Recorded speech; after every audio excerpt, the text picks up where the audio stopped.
and glad to be here on a Saturday afternoon. And if everything is working properly, microphones and all of that, give me a thumbs up. If you can't hear me, give me a thumbs down, and we will get things straightened out. We're off to a better start than we were last week. At least I can. I'm not flipped around on the cameras and all that, so that's a good start. So hopefully everybody's having a good Saturday. I am just now waking up from work.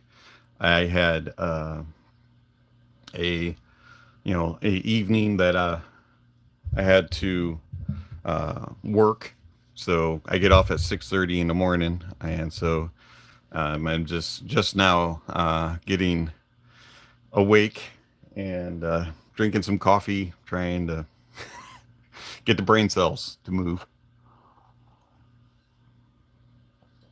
So if anybody is on,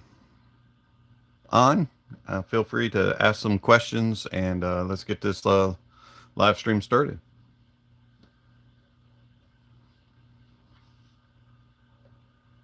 Anybody around? Hello. Testing, testing. 1, 2, 3. Boom, boom, boom. Is this thing on?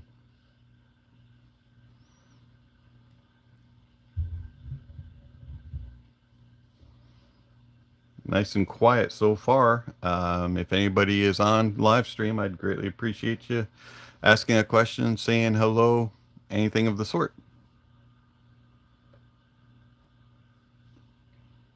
I will sit here for a while and see if anybody wants to join. If not, I'll close up shop. And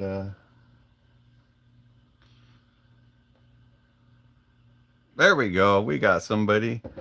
Mark, good afternoon. Have you tried the Anker Soundcore Space A40 earbuds?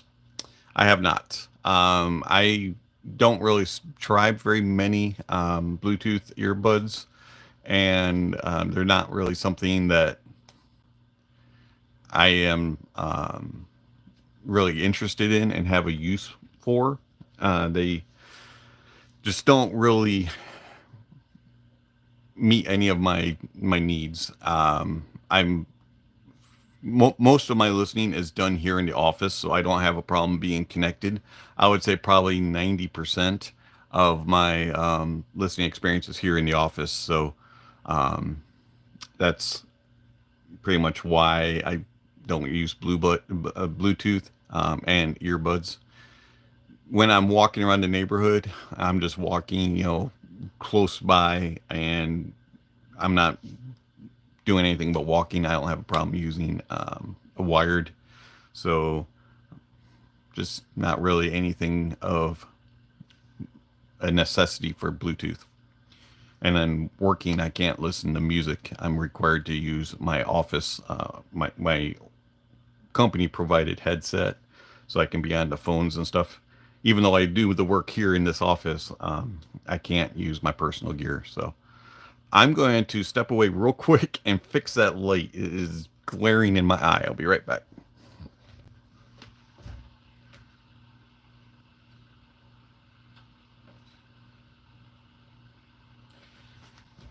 All right. Hopefully that doesn't mess up the coloring too bad.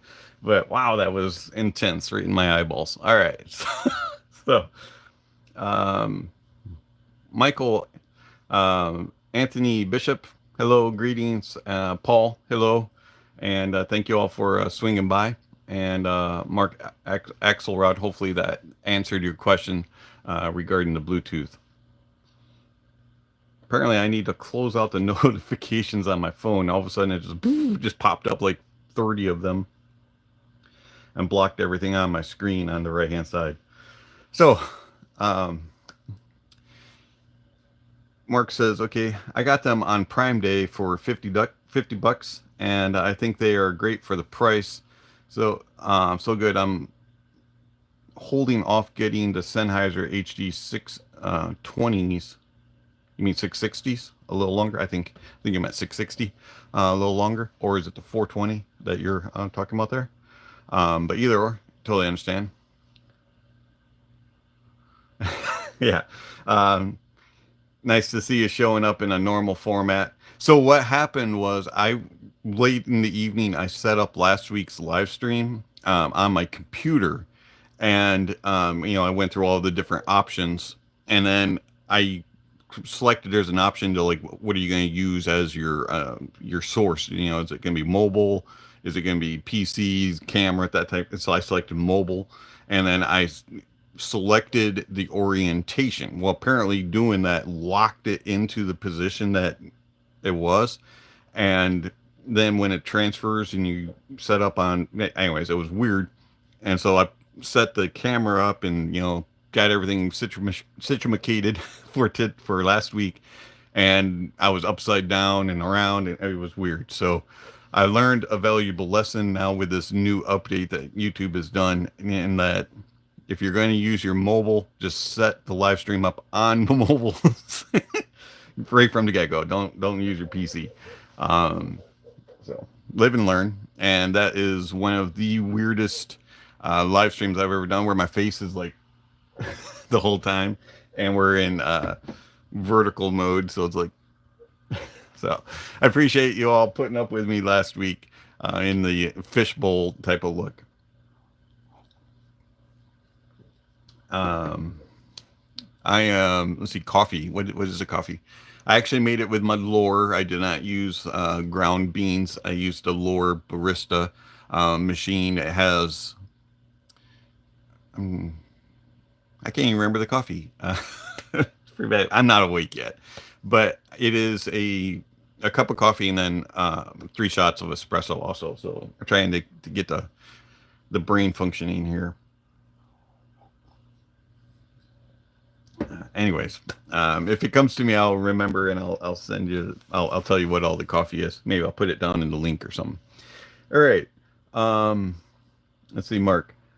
I get it. They don't fit your life, and sound quality wise, they're no match for a wired headphone of high quality. Okay, so Mark says the 620, the new closeback from Sennheiser, about 3 months old. Oh yeah, that's right. Completely forgot that the model number was 620 for close. So thank you for the reminder. Yeah, I want to hear those. Haven't been able to get one in for review. If the funds become available, I'll try to snag one. Curious to see how they perform. Have seemed to get decent reviews so far. So curious. Yeah, that's the whole um, Bad Bunny bad. What kind of weeds do you grow? Well, out in the backyard, there's like crabgrass. There's some other sorts of just weird flowers. They look like flowers, but they're not. So yeah, that's I mow them over every week. I'm trying to keep them down, and then every few weeks I spray some um, stuff that I bought from the store from Scott's. Trying to kill the weeds. Let's see here. Michael Anthony Bishop. I have a I have a doubt. I am considering upgrading my IFI Go Bar for a desktop setup. I'm considering 3 options: the DSD2, nice, the FIO K19, or the SMSUL SU10 DAC amp. I have no way to listen to them. Okay, so the SU10 I have not heard. I've heard good things about it though. A lot of people seem to like it, but I have not heard that one. As far as the K19 and the DSD2, so the DSD2 is more expensive. Um, has a few more options when it comes to like filters and things like that, even though the K19 has a lot of options. Sound wise is where they're going to be different. So the IFI is going to have a little bit more of a warmer, more organic, lush sound, even though you can kind of filter those a little bit. It's still always going to have a little bit of it because of that's the IFI house sound. It is very detailed and very resolving. But if you want a more neutral presentation and one that has a slight analytical lean with just a little bit of the kiss of naturalism, not quite as much as IFI has, I would go with the K19. Personally, for me, if I were to pick between the two, I would go with the K19, and it is sitting right here. So I have a K19 on desk. I don't have an IFI. That might help you a little bit. Nice mug. Thank you. Yeah, it's, I don't know where we got it. It's one of the Starbucks. My wife goes to the Starbucks and buys things, and she's always looking at all their like mugs and things. And we either have the Starbucks mugs or Yetis. That's pretty much the only two things we've cleared out. Everybody always, they give you mugs and all that kind of stuff for Christmas and birthdays and all that. And we always end up just using these. So anyway, no sponsorships, not supported by either company. So just like their products. Anyways, all right, let's see. Waves on Bluetooth while driving. Hey, Jim, how are you doing? Thanks for swinging by. Nothing wrong with using Bluetooth when you're driving, and that would be one of the purposes that I do use it. If I had a car that connected that way, but my car's an antique, 2012, so I don't have the Bluetooth in it. But we will, probably when we get a new car. Yes, go Bills. Season starts today. Preseason starts today. In fact, they're playing right now. Thank you very much. This is my favorite Bills hat. Let's see. You're welcome, Michael Anthony Bishop. I'm glad that you found that helpful. And let's see. All right, so Paul. Dave, I know you loved the Hype 4 last year as an IEM in the $400 price range. Any other recent sets around that price that you liked as much as the Hype 4? We've had a few stroll in, Paul. You can look at my link in the descriptions for the tier rankings, and that would probably give you some answers, but I'm going to go ahead here and whoops, hang on. I need to open up another screen so I can sort it. All right. 1 minute, not two. All right. So $400. I'm trying to remember all the ones that I have reviewed lately, and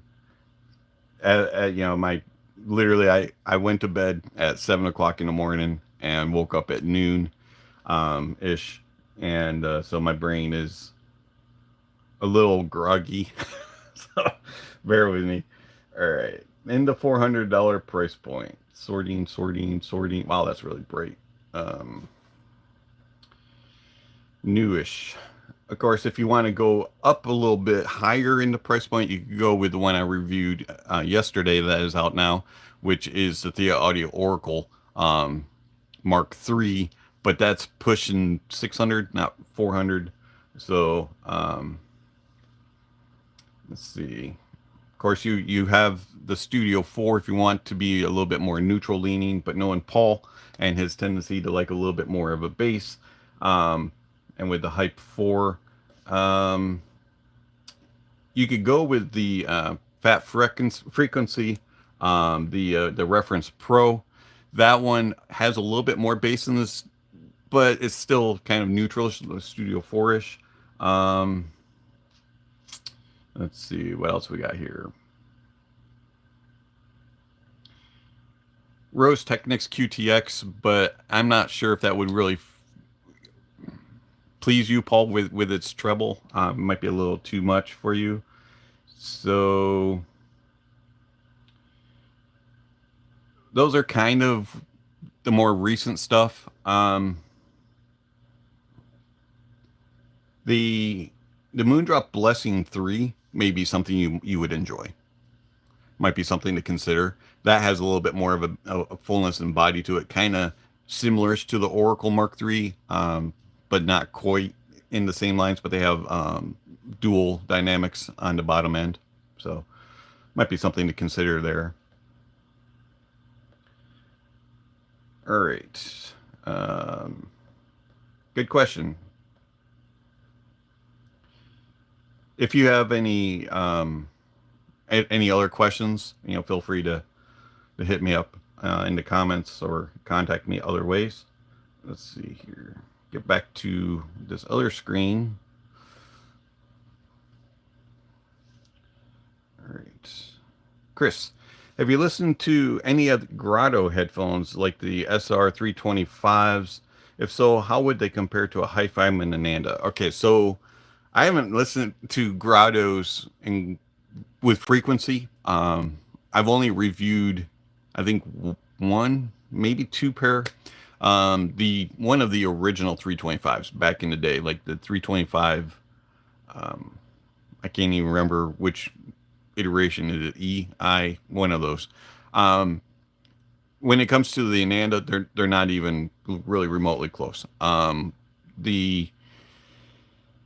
There's a couple of Grottos that I've heard. Now, I can't really do a direct comparison because I haven't heard them in a long time. But RS1s, I think it was the RS1E, was pretty decent. Again, it wasn't really similar to the Ananda.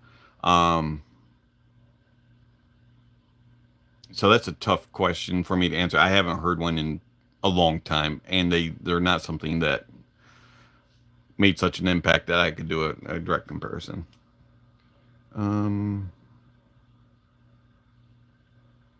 Okay, so Michael Anthony Bishop asks, if you do not mind me asking, I don't mind you asking, that's why I'm here, is the CTM DaVinci 10 still your reference IEM?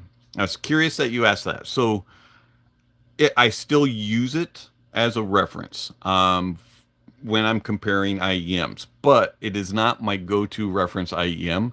My actual go-to reference IEM now, and the one that I use most consistently when doing reviews, is the Westone Mach 60. Also, the Mach 60 is used when I am at church, using the Allen and Heath QU24 during the services. So that is more of my reference IEM, even though the DaVinci 10 is still very solid, and it's just a little bit different of a presentation, and a little bit more forthright, a little bit more of an analytical lean, whereas the Mach 60 to me has a little bit more naturalism, and so that's the reason why I go that way. So the Mach 60 is my current. Good question.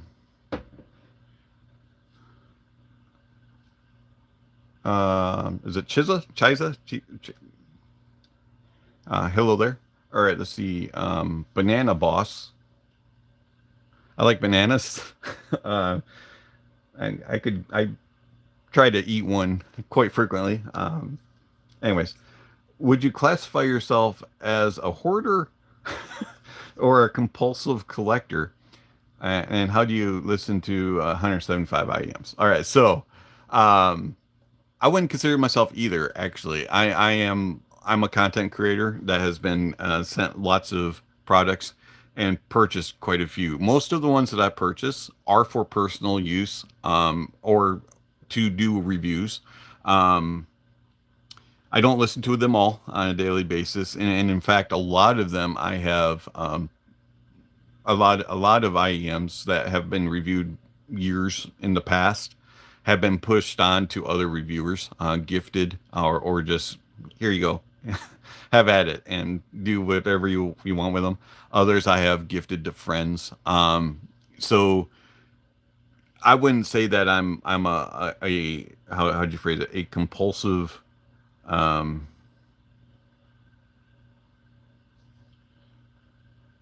collector or a hoarder. I try not to hoard them, but unfortunately, when they're sent to you at the rate that they're sent, you can kind of be thought of as a hoarder, I guess. But I do try to move them along and help other reviewers. So like Awesome Danny, Intuit Reviews, and a few others. I've loaned out Dan's audio reviews and a few others. I've helped provide some gear for them to do reviews on. Um, just ask Awesome Danny; he'll tell you how many boxes and how many IEMs have been included in them that he has just been told keep them, do whatever whatever you want with them. Um, so yeah, I'm if it was me personally, very long-winded question here. I'm very answer. If it was me, if I was not a content creator and being sent stuff constantly, I wouldn't purchase gear very often, truthfully. I'm very much a person that purchases something and then sticks with it until I feel a need to be like, okay, this isn't performing up to any more from, whatever, and then I would replace it. Or hey, it broke completely and there's no more using it, and then I would replace it. I don't swap gear in and out, and I've never been that type.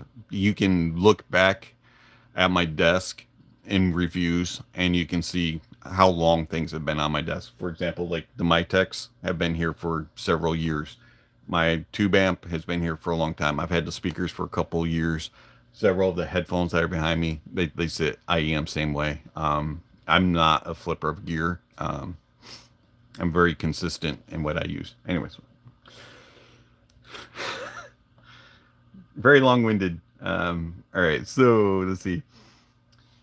Paul, you're very welcome for the recommendations. Again, if you have any questions, you know how to reach out. Let's see. Mark Axelrod, the LG V40 and V60 were smartphones powerful enough to drive 300 ohm Sennheiser headphones? Yeah, they were, kind of.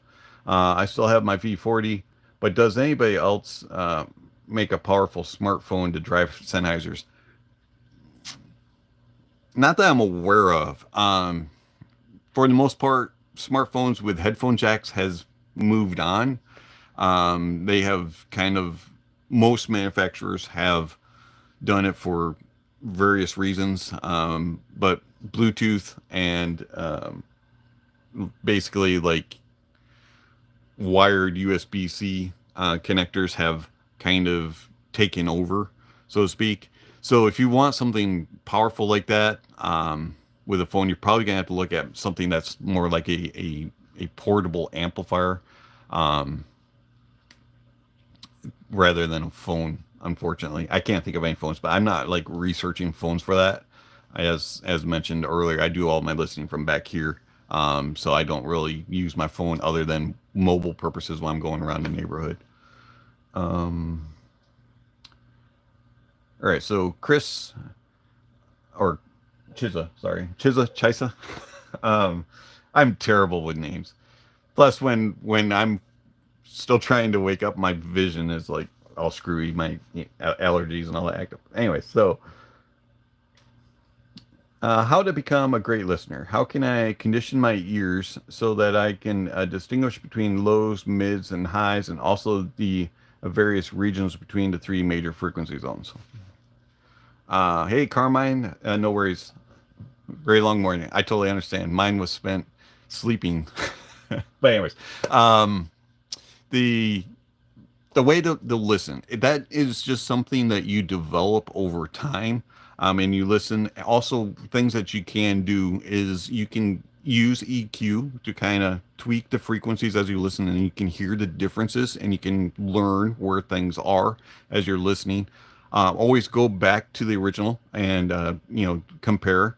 You can listen there's several different like help types of CDs out that will focus on certain frequencies, and it'll kind of teach you. There's also things that you can watch on the internet, read, that'll kind of explain all the different areas. But the main key is just listening to music and paying attention to certain aspects and seeing if you hear it on different gear.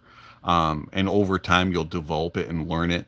And it just takes time to train your ears and listen.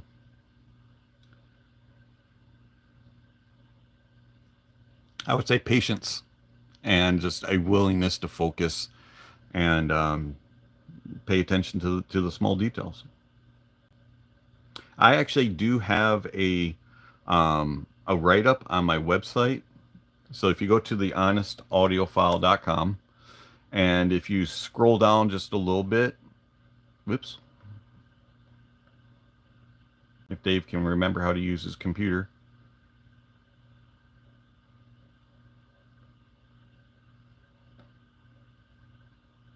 And down and right above the first post, there's a little search line, and if you just type in there listening and hit enter, it should bring up a post that I made about that says garbage in, garbage out. What is an audiophile quality listening experience? And then there's also other posts that I have done about how to listen and compare. And I would just read those up and see if they help you out.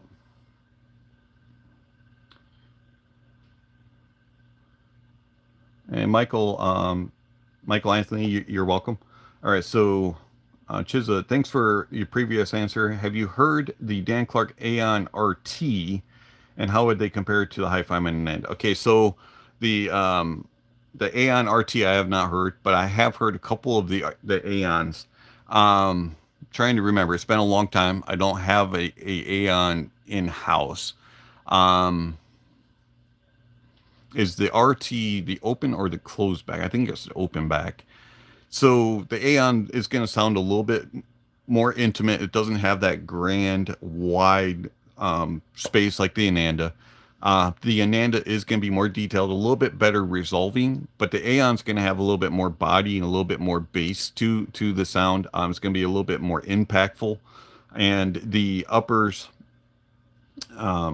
regions are going to be what you would call a little bit darker, not like in a bad way. It's just going to be a little bit not as airy and open sounding as the Ananda, but details, resolution, your imaging and placement will be better on the Ananda, and the soundstage overall big grandness that you get won't be there on the Aeon, but the Aeon will be a little bit more closed, even though it's an open back.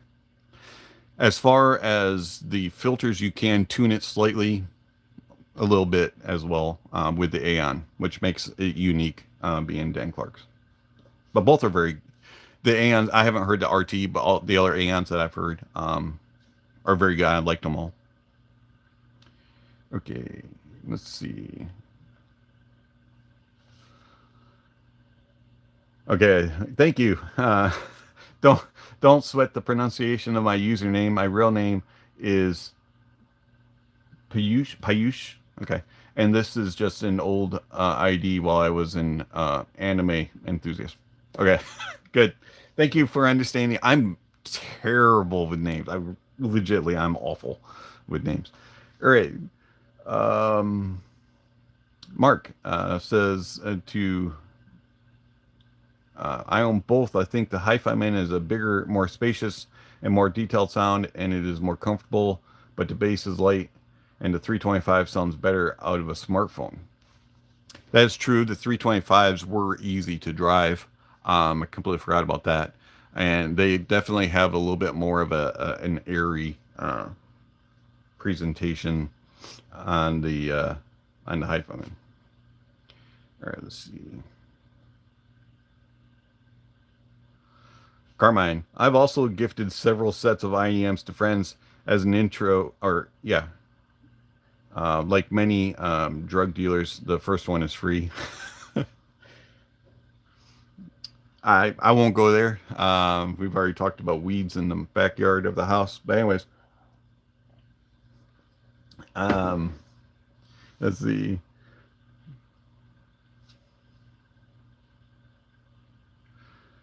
What else we got here? Russell McTavish. Hi, Dave. I watched your very official review of the 7 Hertz Dioko. Was it really that bad? For me, yes. A lot of it, I think, had to do with the fit. It just wasn't comfortable, and I didn't get a good seal. And that's really important with IEMs is the positioning that they are in your ears. Also, it was just very peaky. and then the resolution wasn't that good. As far for me, the Dioko was not a good IEM. Some people have said they enjoy it. And cool. I mean, maybe it fits your ears better. Maybe you enjoy the peakier sounds. But for me, it just it just wasn't for me. Um, let's see. Lots of questions today. Good. Let's see. Hello, Dave. Evening. Wow. Must be in the European side, as it's only 2:30 here in the on my side of the U.S. Um, do you know any IMs like the CCA or CCA CRA? I like neutral, but I can EQ it to neutral. It has good drivers, but they changed the driver now. Do you recall any IM cheap with good drivers? Yeah, actually there are several. The CCA, CRA, I can't remember. It's been a long time since I heard it. But if you're looking for something a little bit more neutral, somewhere what was the CRA like 20, 25 bucks, I would look at Tanzu. Tanzu Wanir. There's another one that I just reviewed. But I would go to my down in the description. There's a link to my tier list and look up the by price. But yeah, I would look at Tanzu. Tanzu's coming out. I want to get one, and they're coming out with a studio edition of the 1 year. I haven't heard it yet, but I hope to get one in. And that would be more neutral leaning if you like a neutral sound. I don't know if it would have as much elevation in the upper mids and lower treble regions as the CRA had. It may be a little bit more less mid forward than the CRA is. It might be a little bit more even. All right, let's see here.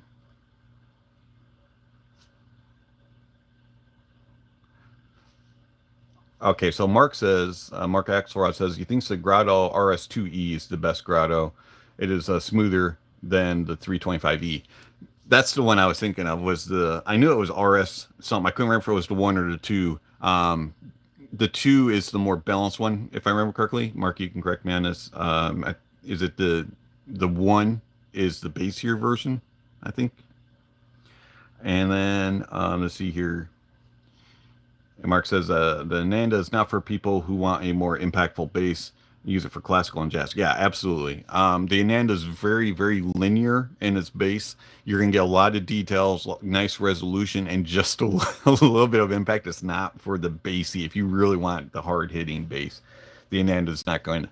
No, you could go to the Aria Stealth, but it's significantly more priced, and you'll get the better bass representation there.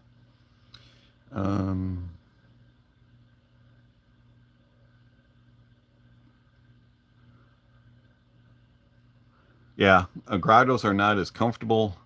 Very true. Very, very true. I don't find them to be super uncomfortable. It depends on the model. There's been a couple that really irked my ears. But if you go with the bigger pad, I don't remember the name of the bigger pads. Comfort's okay for me.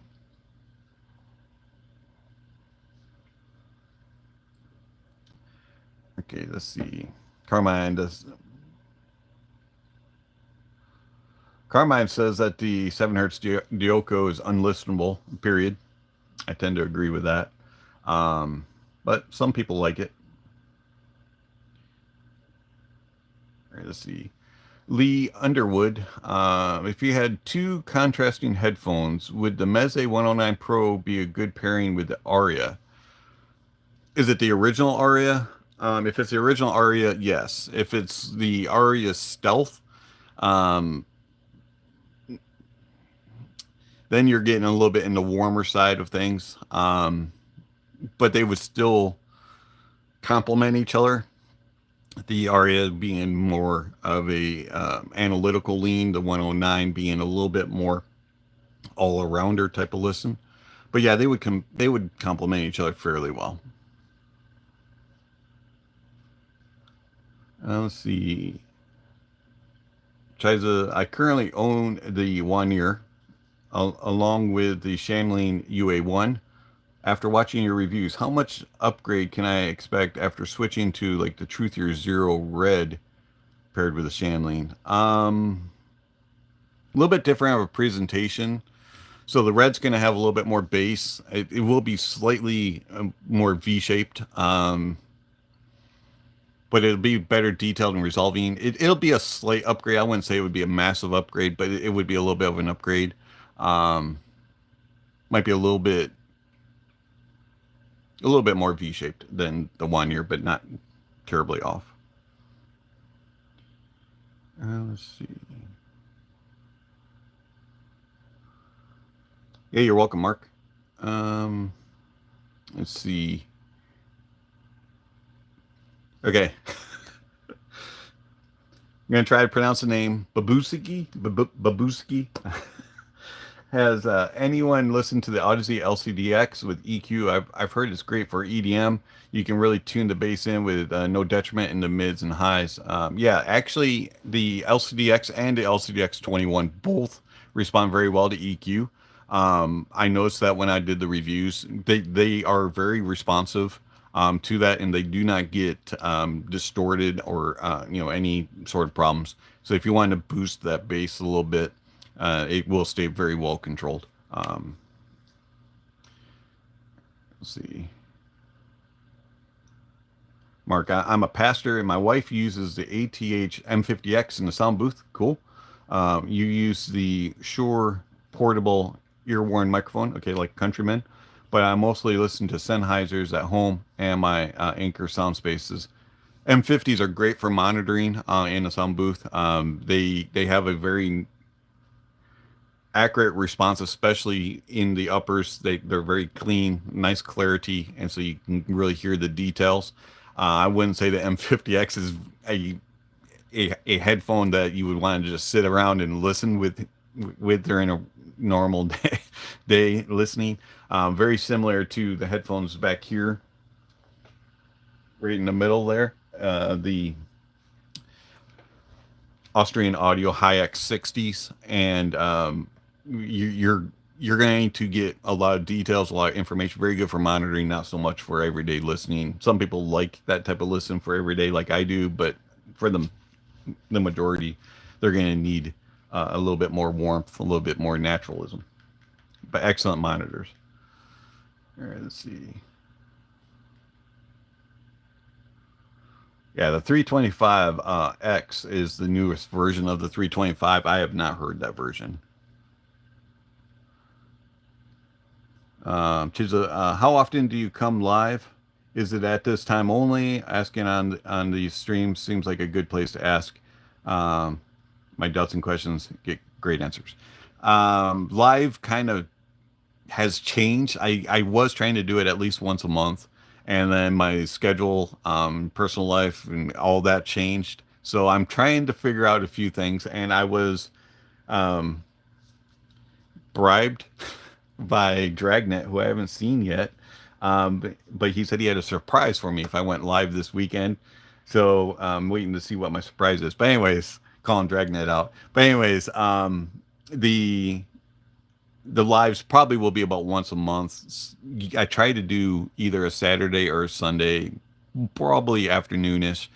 But with football season starting up, that might change a little bit, but we'll see. I like doing live streams, so. And yes, it's a good place to get answers. All right, let's see here. Carmine, the LCDX 21 without EQ has a slight recess into 4K. Yes, it does. For movie OSTs and EDM without EQ is spectacular. I use EQ sparingly, 1.5 dB boost at 4K until my ears fix the dip. Yeah, there is a slight dip there, and only on I notice it on certain types of genres of music. It's not always affected, and I notice like if it's something where you have like a lot of instruments going on, especially like strings and brass instruments, and then vocal choirs. So if you're listening to something like Two Steps from Hell, or one of those type of groups, and they have the little music in the choir singing in the background, it's harder to hear, and so you do have to boost that 4K just a little bit. That's a good point there, Carmine.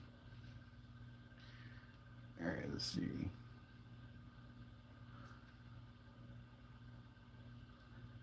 Sudur reminded me that the Wanir is tuned very neutral. The CRA has more sub bass and treble extension. Thank you. I think it's the only one with that price. I know, so looking for a good driver, I can EQ it to neutral. Stock tuning isn't your consideration. Okay, I understand that.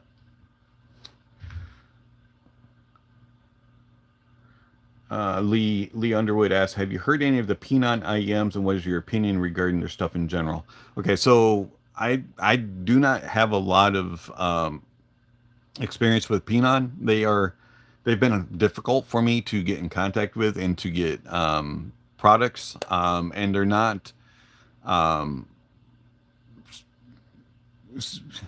since I don't purchase a lot of products for myself. And because money doesn't grow on trees, and Pinon tends to be a little bit more expensive.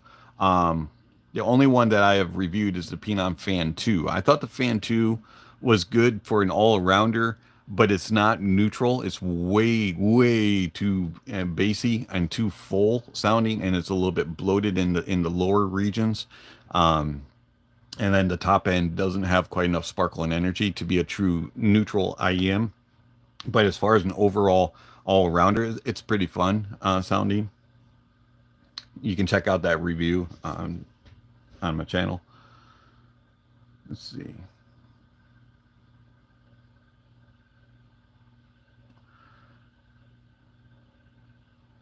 Have you been asked to review the Zygot J Estrella? Would be a great comparison to the Oracle. Sorry, they did you wrong. Well, thank you, Control. Yes, I'm supposed to be getting an Estrella, from what I understand, for review. Just waiting for it to ship. It's from what I understand, it's been there's been some delays, a little bit. It's just taking a little bit longer to be produced. So, but yeah, I am on the list. I'm curious to see what Jay created. Congrats to him, and it's cool to see some new collabs coming out. So, all right, let's see.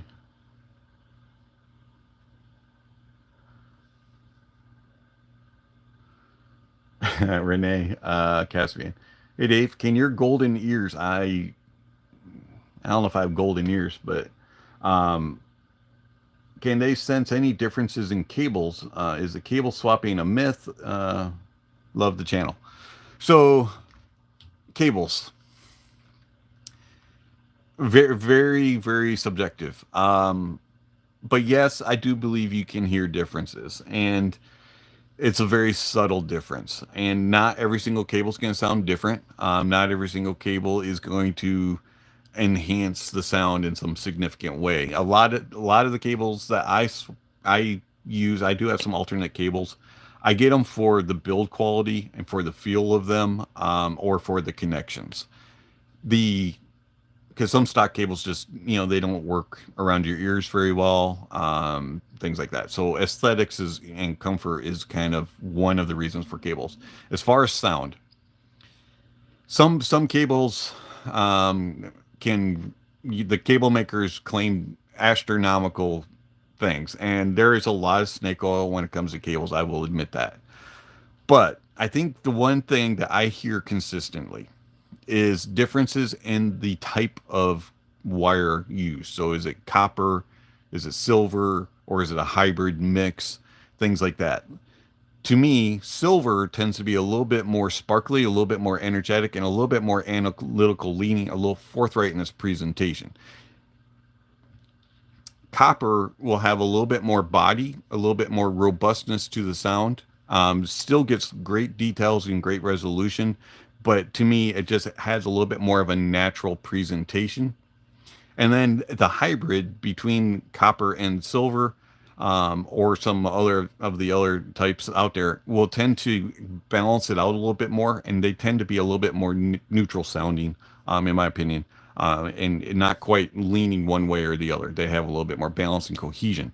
That's kind of my experience with cables. And does the price matter in cables? That's subjective. Do I think it's crazy to put a $400 cable on a $40 IEM? Absolutely. Do I think you might hear a difference? Maybe. I think another thing to consider with cable swapping is your driver capabilities and your just the tuning of the IEM itself. Um, so not all gear is really that good resolving, so you're not going to hear a difference. There you go. There's my thoughts on cables, and that goes for headphones too, by the way, not just IEMs. But I don't have golden ears. I appreciate the thought though, and the kindness. All right, let's see. Since it won't be much of an upgrade, should I wait and invest some more after saving and get something like a Pula PAO2, or should I buy headphones like the Sennheiser 560? Okay, so jumping from IEMs to headphones definitely is a difference. That's significant. You will hear a difference as far as width, your layering, imaging, things like that.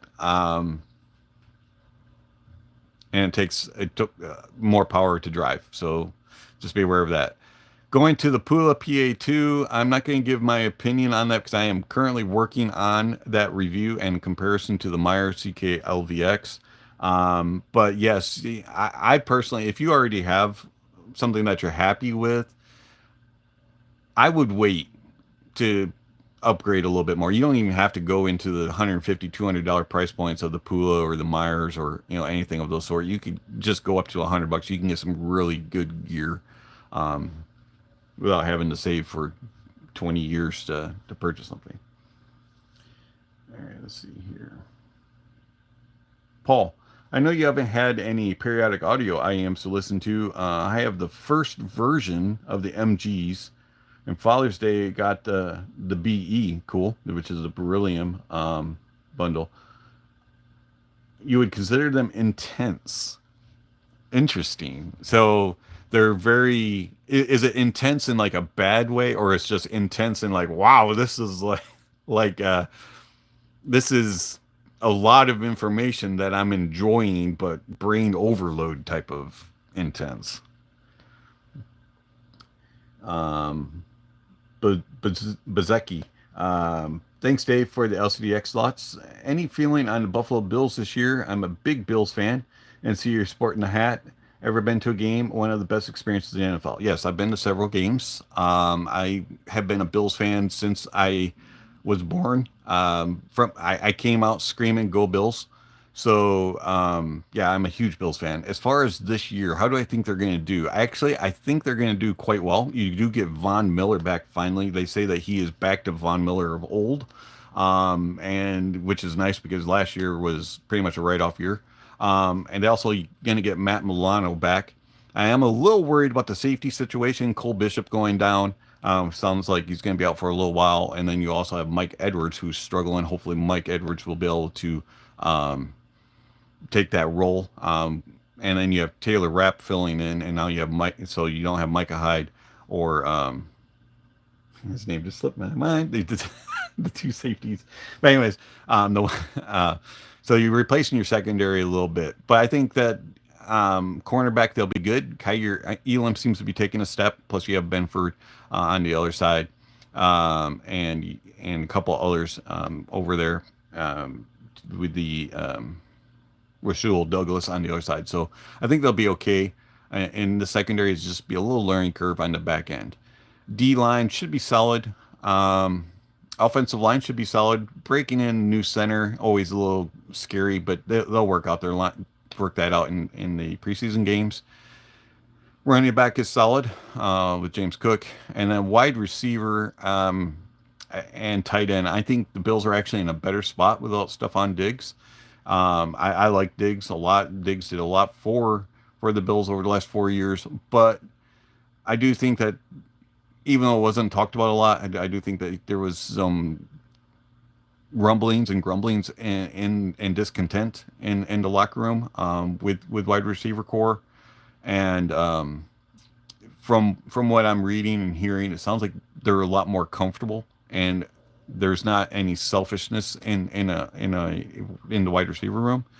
And to me, in football, it being a team sport, that's key, especially in the skilled positions. You can't be selfish.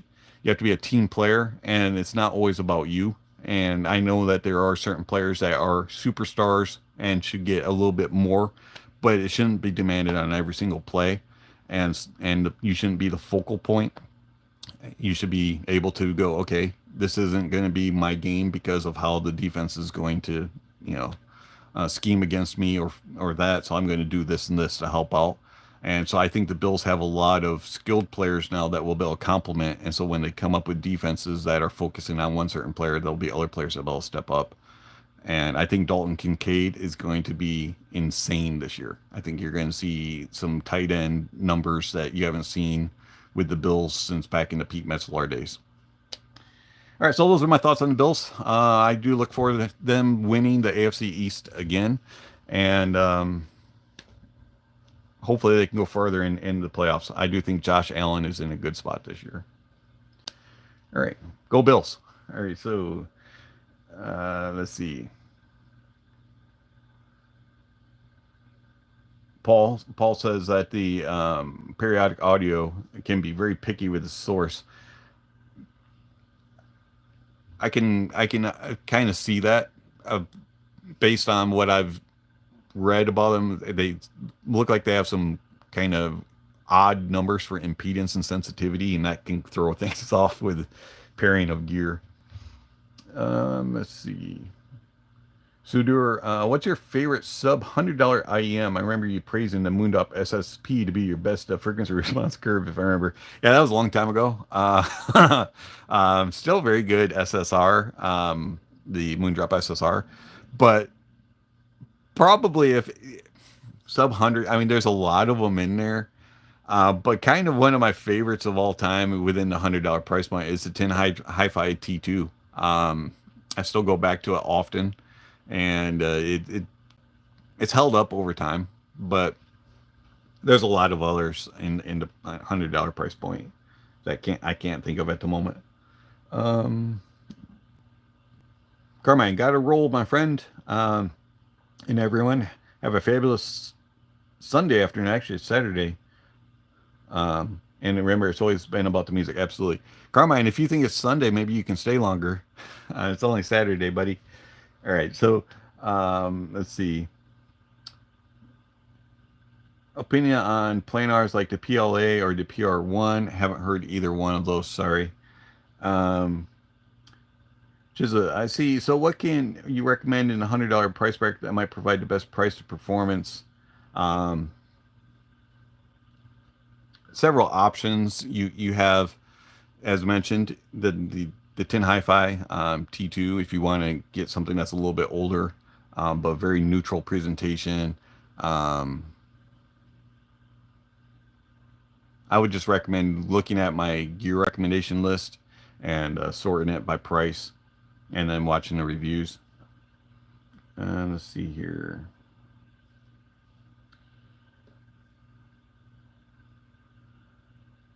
Cosmodrome, the Richo SG03. I have not heard that. I didn't know Richo was making more IEMs. That's kind of cool. All right, let's see. Do you know anything about the High Senior Mega 5 EST base edition? I do not. I know a lot of people are talking about the Mega EST. Would love to get my hands on one and hear it. Getting quite a bit of talk throughout the community. Let's see. Tom says that the periodic audios are intense, as in getting a bit shouty, depending on the source. A slight EQ can tone some of that down, and they're okay. All right. Yeah. Unfortunately, sometimes those peaks between 2 and 6K can really get a little too much. Sadly, on some gear. Good questions. Got about a half hour left here before I have to roll. So any more questions, comments, concerns, thoughts on the Bills, thoughts about your NFL team and why you think that they are going to succeed this NFL season? College football, we can talk about that too. I have high hopes for my Notre Dame Fighting Irish. I think that they will do well. A little bit of a revamped running game, but I think that that they'll still be strong. And a good passing game with Riley. Man, I'm really bad with names today. My brain isn't working. Came over from Duke through the portal. I think that Notre Dame's going to be in a good spot. Their defense is pretty solid.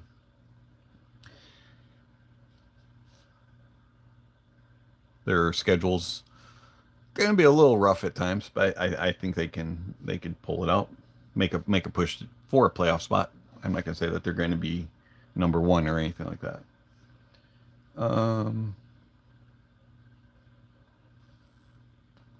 Let's see. It's 12 a.m. in India. Oh wow! I was just about to sleep, but saw you streaming. Glad I tuned in. India, that's a few miles across the ocean for me, but I live in Indiana, so there you go. We got something in common. Indiana, India. And let's see. Um, do you recommend a Sony A306 DAP? I haven't heard that one. I do have the A105, so I haven't heard the 3 series. I used to have a WM1A. I like Sony DAPs. I do think that Sony does a unique way of giving you the options to run things bit perfect or to EQ or to do their own presentation. They have all kinds of options with filters and things like that. I like that.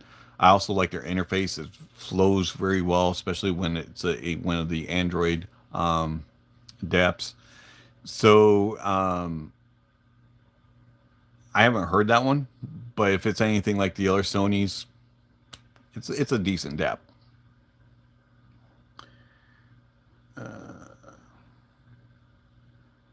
Can you please send a community post next time? I did. There was one sent out last night.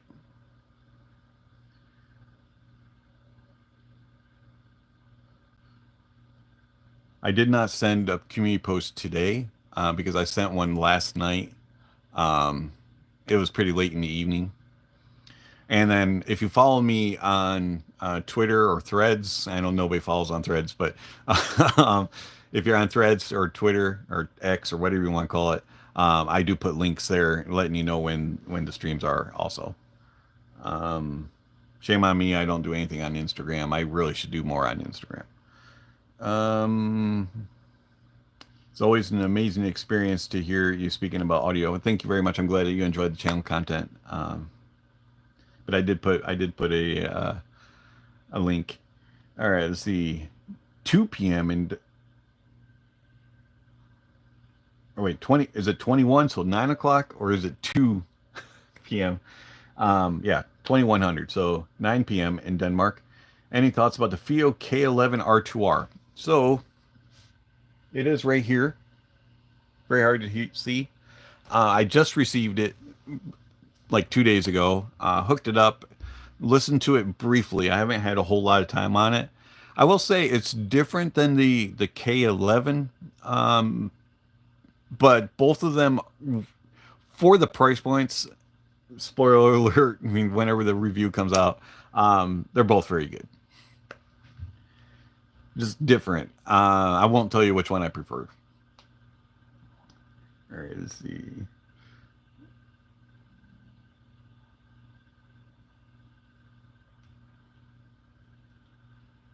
Sudri from India too. Awesome. T2 has good technicalities like the Hexa Duno Titan S. Not quite. Hexa and the Titan. The Hexa definitely has a little bit more detail retrieval and resolution. Titan S, probably similar between the T2 and Titan S. Now the Titan S2 would beat it. That review will be coming at some point.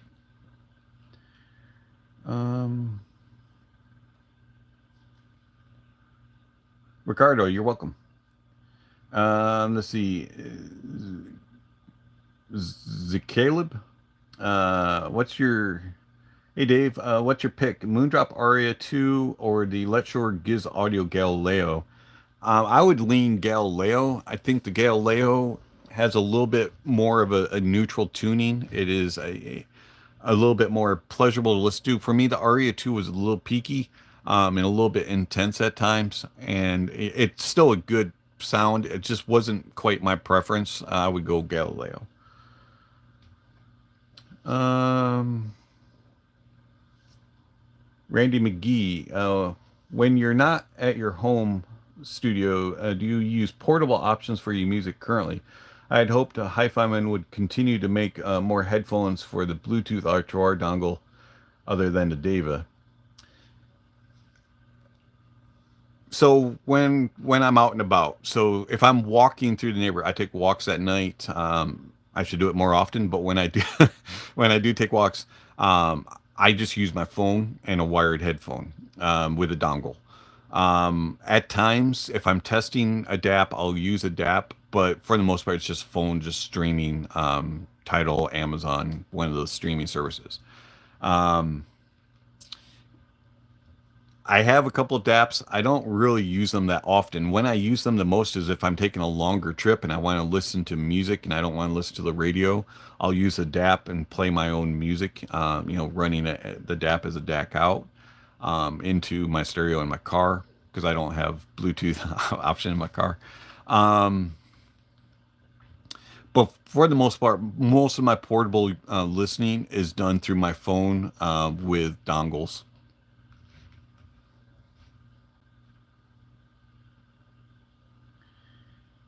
Okay, so Michael Anthony Bishop, regarding cables, I think of them as icing on a cake. That's a good way of looking at it. A good chocolate icing or on a chocolate cake can make it taste better. However, on a cake of mud, well, there's still mud underneath. Absolutely. Cables aren't going to like save the bacon, so to speak, of a bad IEM. They're you might get a little bit of improvement, but if it's not a well-performing IEM to begin with, it's just going to kind of reveal the flaws even more. That's usually the case. Unless it just has an absolute trash cable in stock form, it's going to be very subtle differences at best.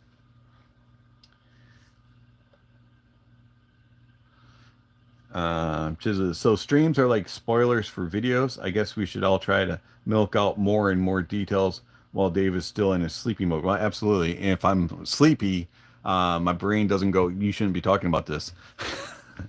But I'm starting to wake up, so ask those questions.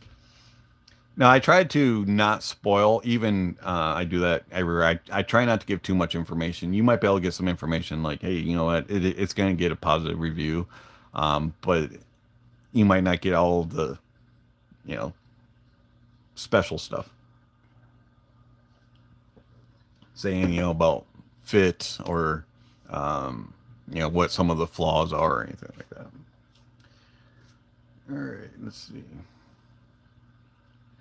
Thanks for helping by answering. You're very welcome, Sudri. All right, let's see. Guillermo Brito says, greetings from Colombia. Hello. Colombia is way south, unless you're talking about Columbia, South Carolina, then it's not as far. But anyways, Columbia, about the on the go theme, any Bluetooth DAC amps like the IFI Go or the Q-Deluxe that can beat a dongle? I honestly don't have that answer. I don't use them, and I reviewed the Q-Deluxe many moons ago. I wasn't really a fan of it. Maybe it's changed, maybe it's been upgraded, but I wasn't a huge fan of it. It didn't really impress me. IFI Go for me had problems with its Bluetooth distance. It was okay, but it basically sounded like other dongles in its price point. Kind of depends on your use case, but I'm not really a person to answer that because I don't use them. If I get offered one, I decline them. I'm not a Bluetooth user. Even though I have reviewed a few headphones that are Bluetooth and things like that, I tend not to review Bluetooth stuff. It's just not really of an interest to me.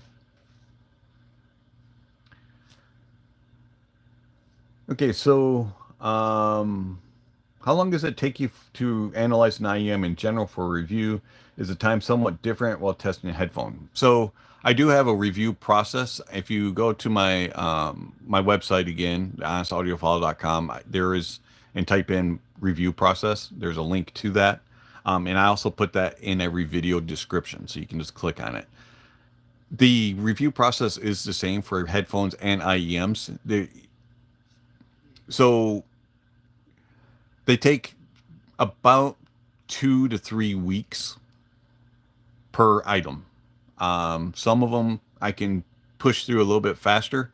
And of course, there's always an item that will take a little bit longer. Um, Sometimes, it's more detailed, a little bit more information needs to be dug out. Maybe the comparisons are taking a little bit longer, things like that. And then some things don't take near as long. Like some things you can just listen to and go, hey, I got an idea. But I do follow through with certain aspects of my review consistently, burn in, giving it a certain length of time, going through my playlist and things like that. So go ahead and read my review process. It's quite lengthy, and it will explain that.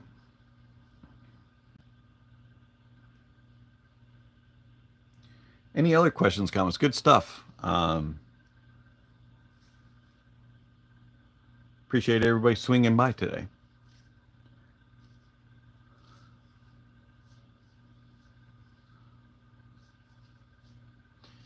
2 to 3 weeks. Wow, that's a lot of time. They just make me more grateful than to that someone like you can guide us so that we can make a great purchase decision. Hey, you're welcome.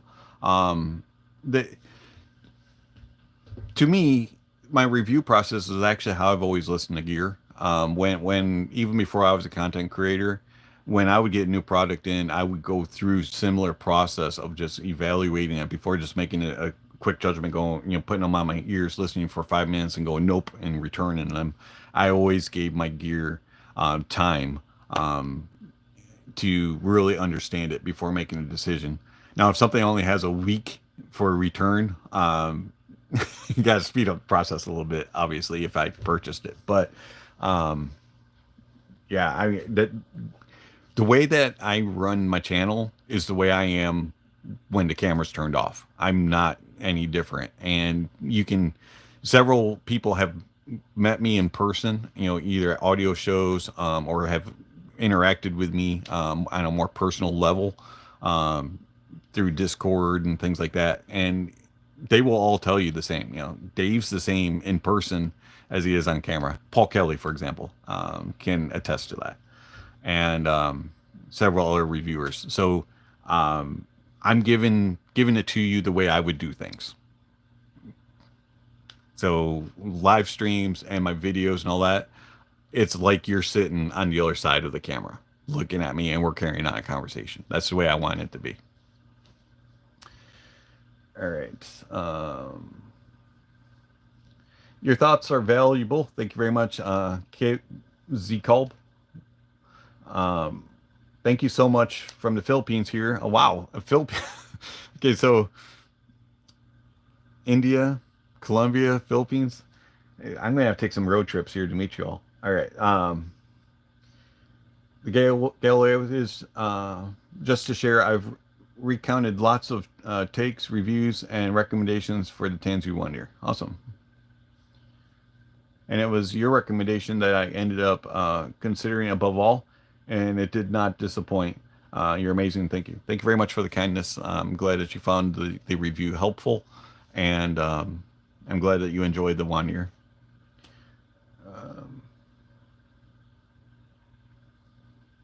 Let's see, Ben. I've taken Kara and am doubtful whether I should the Meze Elba.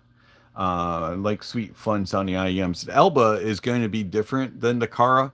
The Kara is more of the neutral stage monitor. The Elba is going to be more of the all-arounder listen. And so if you're looking for two to complement each other, those two will complement each other quite well.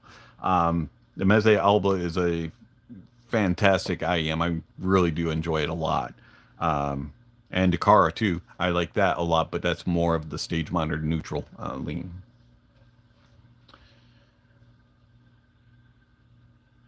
If you've used the Dunu Titan SS tips, how do you feel about them and how do they affect sound? So I don't mind the SS tips on certain gear. And so it's really weird because of the way they fit and kind of that rubbery feel to them. They can feel a little odd in the ear. They have a long barrel, which is nice. Personally, I prefer the E Pro horn tips over the SS tips. They're not quite as sticky feeling, and but they have the same length and they go in the ears. Now, I like long insertion into my ears with my IEMs, and I prefer a longer nozzle. So they work on some gear. As far as sound, tips are very unique in that you can have different sound signatures on different IEMs with the same tip. And longer tips for me, for in general, tend to enhance a soundstage a little bit and give you a more clear picture of what's going on with imaging and placement. And they also help to give a little bit better seal, and so you get a little bit more body and bass impact in general. Now that doesn't always affect all IEMs that way, but that tends to be my experience with the longer barreled SNS and E Pro tips. Kind of like wide bore tips. Wide bore tips kind of open up the sound and give a more little balanced, cohesive sound, but also at the same time can give a little bit of impact in the bass and a little bit of body. It's weird how they impact different IEMs. Tips are really, really cool, and they're extremely hard to describe in general. It's more of if I were to do a video or a write up on it, it would probably be an experience of this tip works with this IEM, this tip works with this one, and it does this and this and this versus the stock. I couldn't do something in general because it would be kind of misleading because they react differently to everything.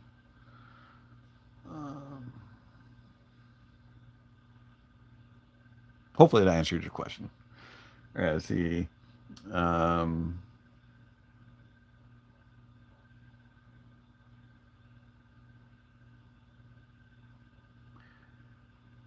just I'm glad that you found that the 1 year video also helped you to decide between the Ola and the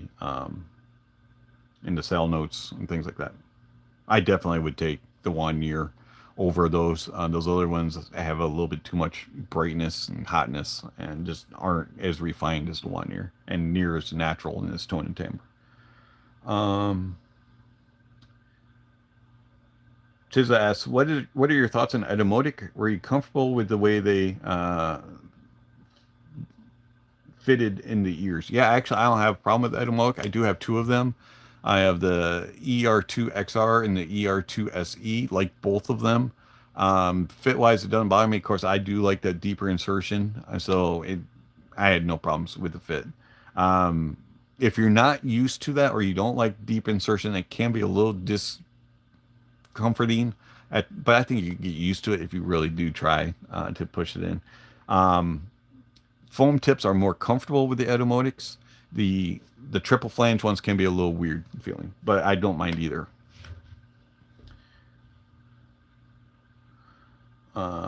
Z called, thank you very much. You're welcome. No super coding. You deserve more subs in a future collab as well. I'd say take it from the Honest Audiophile. Can't get any better than that. It is what it is. Thank you for the kindness. I'm just shooting straight from the hip and giving you my honest thoughts, and that's just who I am.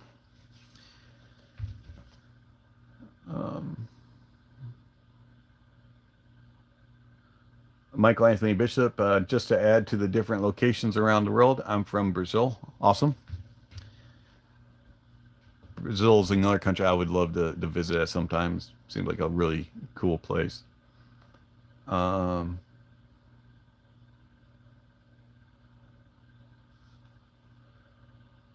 Just I'm gonna start reading up all the articles on your website so I can ask more interesting questions in the next stream. Okay, look forward to it. There's a lot of information there. Every week, a new review gets put on the website. I'm not doing topical write-ups right now because I have so much gear in for review. I just haven't had time to sit and do some of the topicals. But I will probably do some more topical type of write-ups in the future, or edit some of the ones that are on there as times change. One thing that I do want to do in the future, but I haven't had time to do it, is do a new reference list of music and recommendations, and break down why I use the songs and tracks and things like that, and give links to them. I just haven't had the time to do that, but that is in the works.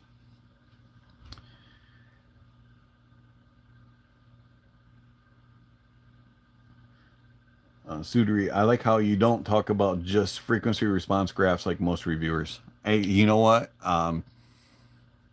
Frequency response graphs have their place, and they're a tool to be used. They are not the golden ticket, and they don't show all the information. And subjective opinion matters also. And you have to understand how a graph works so you can kind of figure out whether or not a product's for you or not.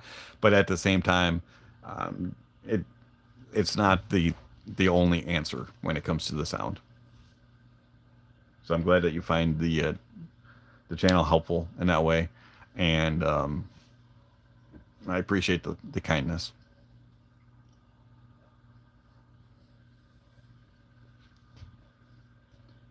Any other thoughts, comments, concerns, opinions, ideas, anything?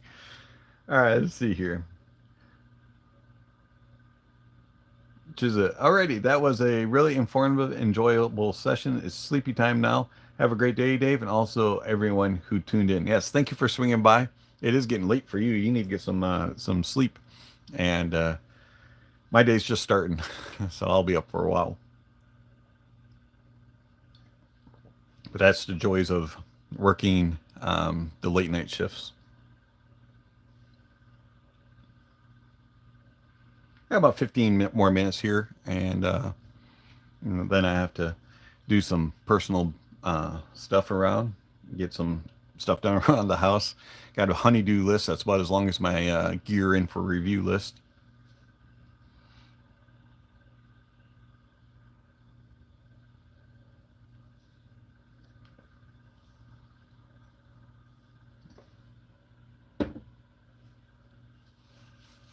Anything else?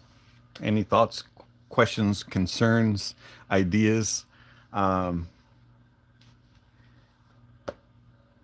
Everybody must be busy watching the Olympics. They're not talking. Have you been paying attention to the Olympics? I've been watching kind of randomly. Um, before my before this week, my wife went back to my wife's a school teacher, and so this week she's been going back to school. They started school here, so she's not been home. But the week prior, she was home, and so during the day we were watching the Olympics more frequently. But now, since she's not here, I haven't really turned them on. I just watch them at night. But I like track and field, so that's good. So I've been watching them at night. But she's more into it than I am. But I don't mind the Olympics. Kind of cool to see some of the craziness that people can do, and how fast people are. That's insane. Plus, I'm not a swimmer, and watching swimming is just incredible. Seeing how people can swim those speeds and make it look effortless is just craziness.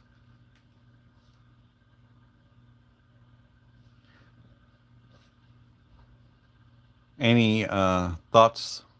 Um, any other questions? Have we answered everything? And oh, here we go. Sudri, after reading so much on audio science reviews by Amir, I felt reviewers maybe should include measurements of distortion. That would be interesting. Because distortion can be good and can be bad. And if you completely remove distortion, you lose naturalism. And because when you're listening with your ears in your environment of wherever you are, there's various sounds going on, other things in the background that add into the what your ears hear, and that some of that is distortion. So by removing all that from a track or a recording or from gear, you're losing part of the reproduction of the actual, you know, setting. And so it would be interesting to see how that affects sound.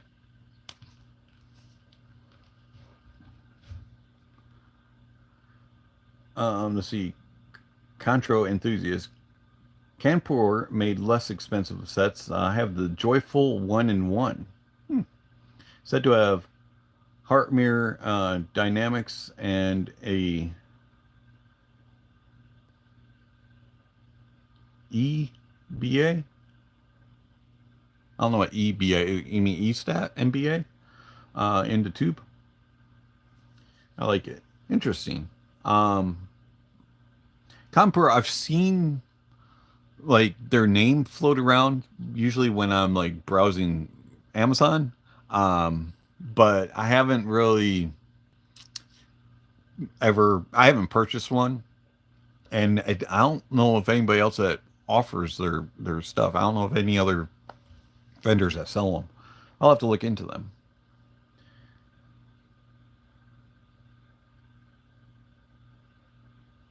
Well, that's not good. An Indian athlete disqualified for letting her relative enter athletes park using her pass. I mean, I get it. You want you want your family around, but um, yeah, that's tough. That would be tough.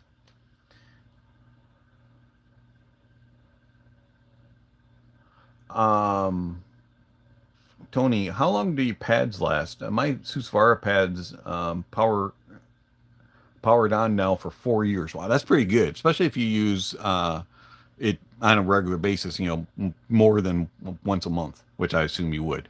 Um, Pads are unique because, like my Sennheisers, the HD 600s, 660s, I've had to replace those pads about once a year or so. They'll really get worn and thin.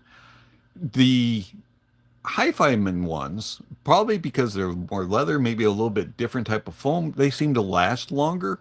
Um, I haven't had too many issues with them, and Audeze's I haven't had problems with. I haven't had to replace any Audeze pads yet, but I don't look forward to it because they're glued on.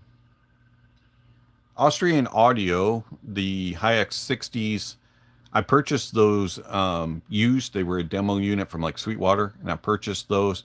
I had to replace the pads on them. They were really worn. So I get the inclination that they're going to have to be replaced fairly frequently. I'm trying to think. Fios have lasted, but I haven't had that for super long. It was only like a year. Moondrop, Para, same thing. Um, so I think it kind of just depends on the pad, maybe the shape of your head, um, and how rough you are. You know, if you really clamp them down or what. I don't know. Some people say pads are, you know, they have to replace them all the time, and then others say they don't have to replace them at all. It just comes down to user case, I guess. How rough you are on your gear. I haven't had too much problem. All right, let's see.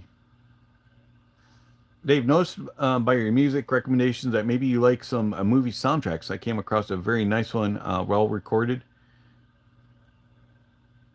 and very musical. Yeah, I actually love movie soundtracks. So when I was a kid and I started getting into music, um, and really started to, you know, like appreciate music, not just have it in the background and jam to it super way too loud. Um, I was listening to movie soundtracks because I came from a very conservative family, and so the no music, you know, like my Metallica and ACDC and Aerosmith and that type of stuff wasn't allowed in the house. And so I had to find something that I enjoyed that I could listen to, that I wouldn't get in trouble with from my parents. And yes, Dad, I know you watch.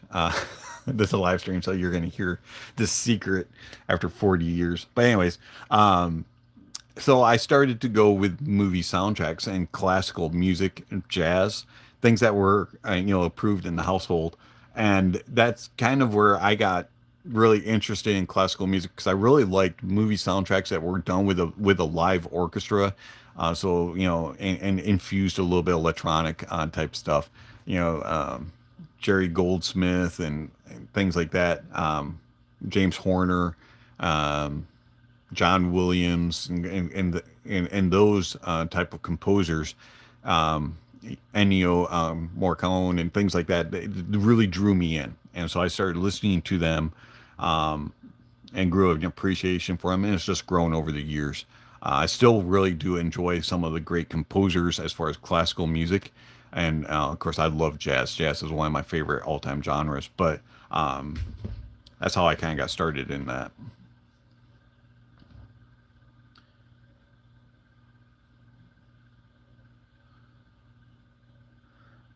Tony, you have a lot of cables on the wall. Do you think cables matter? Actually, a lot of those cables there, those are headphone cables. And a lot of them are for the headphones that you see on the wall. So a lot of them are the stock cable. The Some of the cables are alternate cables. So I have a couple Opos flow cables, a couple of other cables for headphones. All of those are for headphones. Yes and no. And as I mentioned earlier with IEM cables earlier in the live stream, I do think cables can make a difference. I mostly purchase them for aesthetics and for the different terminations. Um, I think where you're going to hear most of the difference in cables, outside of all the snake oil claims, this one adds all this soundstage, or you're going to get 10 dB extra bass, or you're going to get this and whatever. Um, but where you're going to hear differences is the type of wire and the gauging and things like that. And it's not going to be some world shattering, amazing, holy cow, I just converted my $10 headphone into a $10,000 headphone. That's not going to happen. Um, you're going to hear differences between copper, silver, and the hybrids, and maybe some of the other unique metals that they use with cables. And I find that silver tends to be a little bit more analytical, has a little bit more of a emphatic type of presentation when it comes to the details and is resolution, but isn't quite as natural sounding. It can be a little bit on the brighter side of things. Copper, on the other hand, has a little bit more body, a little bit more fullness. Still very good details and resolution, but has a little bit more naturalism versus pure silver. Mixing them two together, you're going to get a little bit more balance and cohesiveness and a little bit more evenness between it, and a more accurate tone and timbre. But the differences are so subtle. And then on gear, you're not always going to hear it. And it really comes down to how good is the drivers. And, as mentioned throughout this review, through this live stream, you're not going to be able to fix a flawed headphone. So if it's not a very resolving headphone, putting on a better cable isn't going to fix your resolution problem. It's just going to reveal even worse how badly it's flawed in its resolution. How bad, if something's muddy, it's still going to sound muddy. You might be able to fix a few little tweaks, but cables aren't the end all fix. They're a tweak. And I mostly purchase them and use them for the aesthetics, because some stock cables just are terribly built. All right, let's see here. For me, please continue what you're doing. Any negativity about the channel won't matter. You clearly can help out a lot, like me, and that's just starting with this hobby. Hey, yeah, I'm not going to change. I haven't changed for years, and I am who I am, and I just want to help people and give my opinion. And if you want to accept it and use it and you find it helpful, cool. If not, that's fine too. We all have our own opinions. We all have the right to voice our opinion. And we can agree to disagree. And if there's, as long as you're not misleading somebody intentionally and all that kind of stuff, I don't have a problem with you disagreeing with me. And just don't be a jerk. If you disagree, just move along.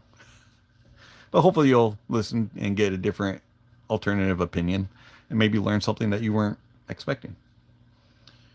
Let's see.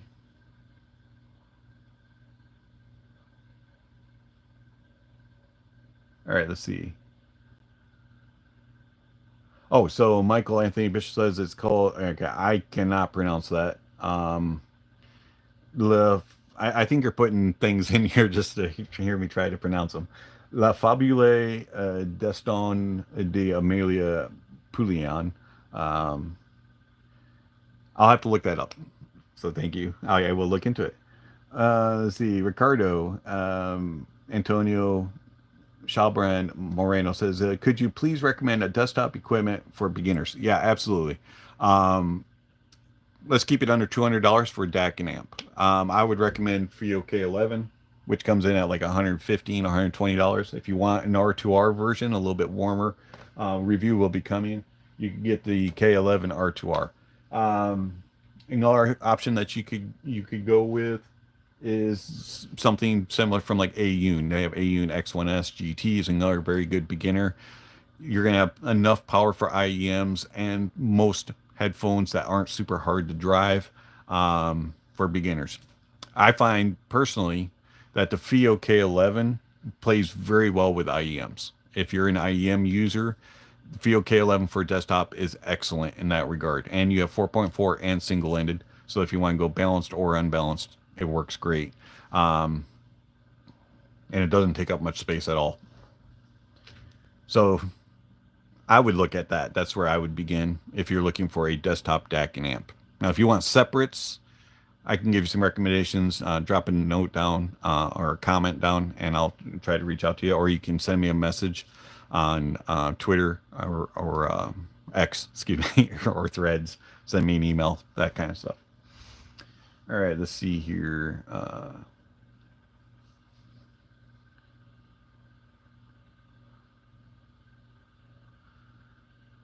Z-Call, too bad I didn't come across your channel during my first encounters with IEMs. I ended up blindly getting a KZ ZS10 Pro 2, I'm sorry, which makes my Tenzu 1 year my second IEM already, and it sounds better in my opinion. Yeah, yeah, it would. Hopefully you can glean and, I would listen to other reviewers and stuff and get thoughts and opinions, and, you know what you want to hear, and so you can learn from other reviewers and get opinions and make your decisions. All right, so next question. What are your top 3 musics and songs? I do have a write-up on my website, and I'm going to head over there right now. And so there is, it also goes into every description of video, and it's reference music, and in it I don't really have 3 specific songs, but I'm going to pick out 3 of them that I listen to quite frequently.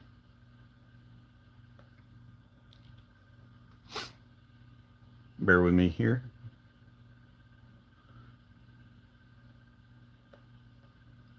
So 3 of the songs that I really listen to a lot, and this is going to be very strange, but the movie 47 Ronin, there is a song that's the title of the movie 47 Ronin, and I listen to that all the time. And it's a classical piece from a movie soundtrack that basically has the orchestra full throat, and you get ups and downs and dynamics, and it has a nice percussion going on with basically every single piece of the instrument of the orchestra playing, and I just find it to be very rolling. It's also an engaging song, and so I just enjoy the song, and if it doesn't connect with me when I'm listening on a product, and something's wrong. And then I always test for some distortion and for some sibilance. And so I listened to the song Believe by Cher. And if something starts piercing my ears and really being painful, it's not handling that song properly. Now, that song does have sibilance and it does have some distortion, so that is to be expected. But if it's like overly bright and hot, got problems. And then another one of the songs that I listen to all the time is by Houston Person, and it's called "You Are My Sunshine," and it is a song with a bass. And if it doesn't have good note weight and a natural tone, then there's problems with tone and timbre. But the write up, where it explains all the differences and things I'm looking for in a song, is called "Does Music Preferences Impact Sound Impressions?" and "What is Honest Audiophile Reference Music?" So I highly recommend you listen to that. It's got a bunch of songs. Now those aren't the only songs I listen to, but there's about 30 songs I think in that list that I listen to on a regular basis. Good question. All right, let's see. Z Colb, planning on saving up for the Galileo, and that's it for me. Awesome. Look forward to your thoughts on it, and if you have any other questions, feel free to ask. All right, let's see. Control Enthusiast, EBA is a audio balanced amateur. Oh, okay. So it's a brand that made. I gotcha. Camcorder had a clearance on Amazon 1.5 years ago. Hi-Fi recommended them. Check this video and tear down. Looking for the 1 and 2. Interesting. Dragnet, hey. Hi, Dave. Nice to see you on live. Thanks a lot. I haven't had time to get my Google account. So when I do, you're the first to get gifted. You will be surprised. Sorry for the late party. You were mentioned earlier because you're the reason for this live stream. You tempted me. And so I was like, okay, I like surprises. Dragnet supposedly has a surprise. So I look forward to it. Take your time. No rush.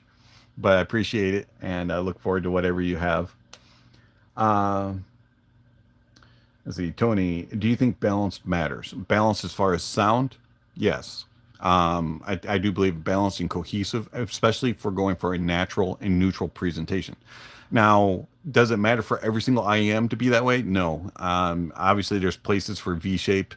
There's, for mid-forward, treble forward, and all kinds of listens. So, depend on the type of music, depending on what kind of preference you're going for and what sound, it doesn't always have to be balanced and cohesive, obviously. But for me, what I'm seeking and what I'm trying to compare to and present back to you all is a balanced, cohesive sound signature. As far as if you're looking for balanced output, depends. Some gear sounds better because it's getting a little bit more power. It brings out a little bit more. It's just something you kind of have to play with. Some things are super sensitive and balance doesn't sound good with it. It just kind of depends on your gear, and I would play around. All right, so Ricardo, you're very welcome. Let's see, Dragnet. Yeah, good starter is Aune X8. X8's a very good starter also. Didn't think of that one. That's a good suggestion. With the bursts and vivids, you can, yes, with Aune, you can change op amps, which is nice. Same thing with the Gishellis, which are really hard to see right here. They're down below. Fio, I'm not sure. I didn't try to crack that one open. And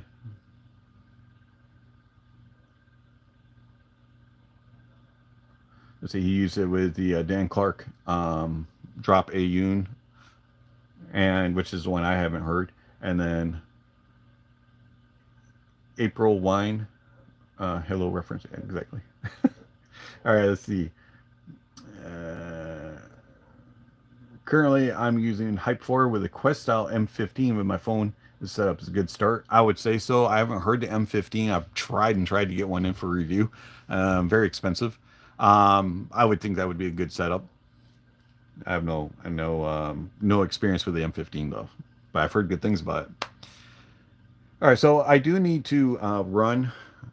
take care of some personal stuff. But I appreciate everybody swinging by today. This has been a fantastic live stream. So if you have any questions, I'll give you a couple more minutes here. So if you have any more questions, comments, thoughts, plus I want Dragnet to ask some more questions. So, so give you a few more minutes here, and then we'll start wrapping up. So about 5 minutes or so. Anything else here? All right, let's see. Z Cub. Thanks, Dave. I watched your review of the set of the Galileo. I'm sold. For me, if the Honest Audiophile has the overall seal of approval, I'd take it any day. Appreciate the thoughtfulness and kindness. I like the Galileo. I think it's a very good IEM.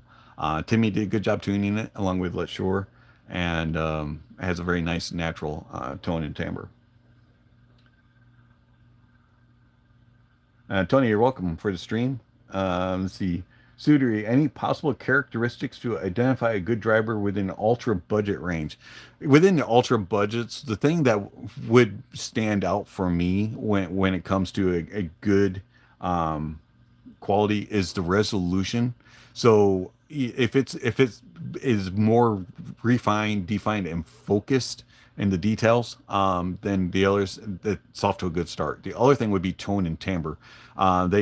A lot of the more ultra budget ones don't have really good natural tone and timbre. They tend to be a little bit bright and hot sounding, or super bassy, and then they're overly warm and thick sounding. So if it's a little bit more natural and neutral leaning in that regard, I would say it's a good IEM for the ultra budgets. Dragnet, glad I caught you. The Corsair tubes are Pavani. Oh, interesting. Okay. Thanks for clarifying that. So they're just like a sub brand, or they own each other, or they just slap a different name on the box. I'm curious about that.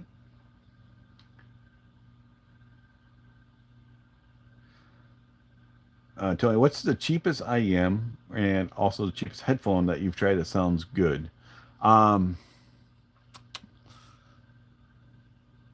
It's like been a couple. You have the Tansu 1 year. The was the one I just written review the other day.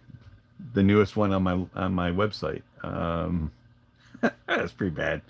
I'm so not awake today. The Truthier Gate is actually pretty solid for $20. I would take the 1 year over it, but the 1 year is a little bit more expensive. Headphone wise, cheapest ones, that's kind of, headphones are more expensive. I would probably go AKG K275, Rode NTH 100, and Sennheiser HD 280 Pro. Those would probably be the three cheapest that sound good, in my opinion.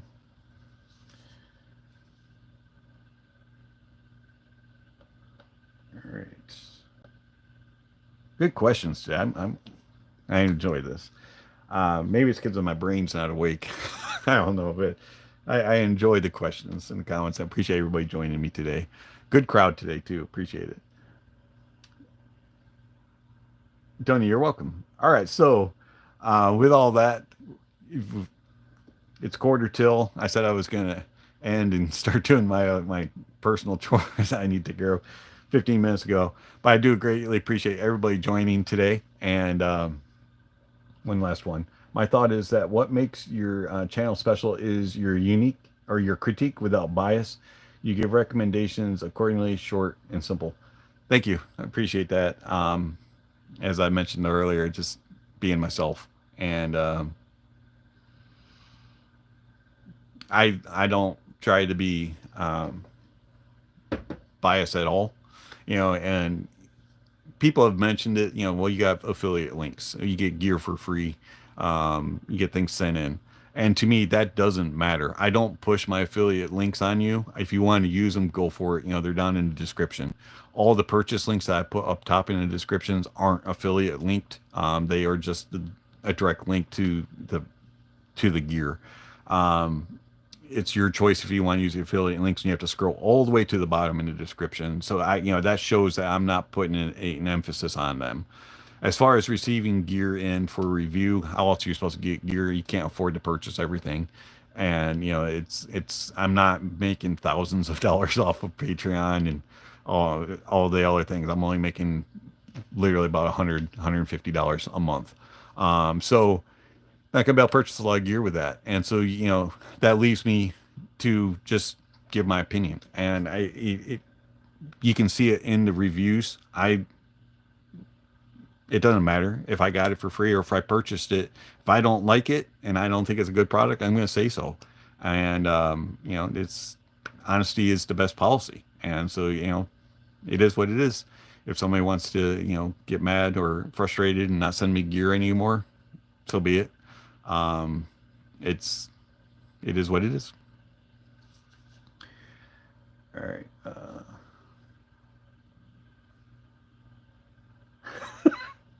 It's no problem, Michael Anthony. I'm I would struggle even if it was English, truthfully. So I appreciate the recommendation. I definitely will look it up. There's no problem. Got a lot of prizes. That's cool. It sounds very nice. Thanks for everything. You're very welcome. JDS Labs Atom 2 is a good starter at desktop. That's very true. Yeah, and that does come in under 300. There are several options, especially if you want to do externals. JDS Labs would be definitely one that I would check out in that regard. K-Balls, this hobby is so subjective. I'm not a picky listener either. If it sounds good and it's got the Honest Audiophile seal of approval, it makes it more special to me buying the product. Awesome. Appreciate that. All right, so I do have to run.